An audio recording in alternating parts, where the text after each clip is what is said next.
स्वयं को पहचाने। एक बार स्वामी विवेकानंद के आश्रम में एक व्यक्ति आया जो देखने में बहुत दुखी लग रहा था। वो व्यक्ति आते ही स्वामी जी के चरणों में गिर पड़ा और बोला, महाराज, मैं अपने जीवन से बहुत दुखी हूँ। मैं अपने दैनिक जीवन में बहुत मेहनत करता हूँ, काफी लगन से भी काम करता हूँ, लेकिन कभी भी सफल नहीं हो पाया। भगवान ने मुझे ऐसा नसीब क्यों दिया है कि मैं पढ़ा लिखा और मेहनती होते हुए भी कभी कामयाब नहीं हो पाया हूँ। स्वामी जी उस व्यक्ति की परेशानी को पल भर में ही समझ गए। उन दिनों स्वामी जी के पास एक छोटा सा पालतू कुत्ता था। उन्होंने उस व्यक्ति से कहा, तुम कुछ दूर जरा मेरे कुत्ते को सैर करा लाओ, फिर मैं तुम्हारे सवाल का जवाब दूंगा।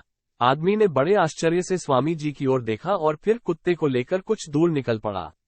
काफी देर तक अच्छी खासी सैर कराकर जब वो व्यक्ति वापस स्वामी जी के पास पहुंचा तो स्वामी जी ने देखा कि उस व्यक्ति का चेहरा अभी भी चमक रहा था, जबकि कुत्ता हौंफ रहा था और बहुत थका हुआ लग रहा था। स्वामी जी ने व्यक्ति से कहा कि ये कुत्ता इतना ज्यादा कैसे थक गया, जबकि तुम तो अभी भी साफ सुथरे और बिना थके दिख रहे हो।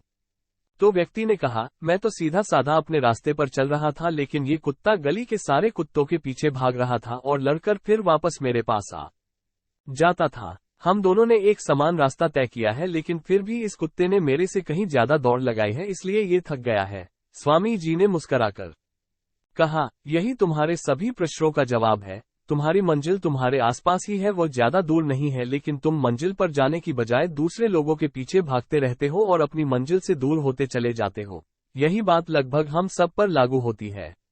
प्रायः अधिकांश लोग हमेशा दूसरों की गलतियों की निंदा चर्चा करने, दूसरों की सफलता से ईर्ष्या द्वेष करने और अपने अल्प ज्ञान को बढ़ाने का प्रयास करने के बजाय अहंकारग्रस्त होकर दूसरों पर रौब झाड़ने में ही रह जाते हैं। अंततः इसी सोच की वजह से हम अपना बहुमूल्य समय और क्षमता दोनों खो बैठते हैं और जीवन एक संघर्ष मात्र बनकर रह जाता है। दूसरों से होड़ मत कीजिए और अपनी मंजिल खुद बनाइए।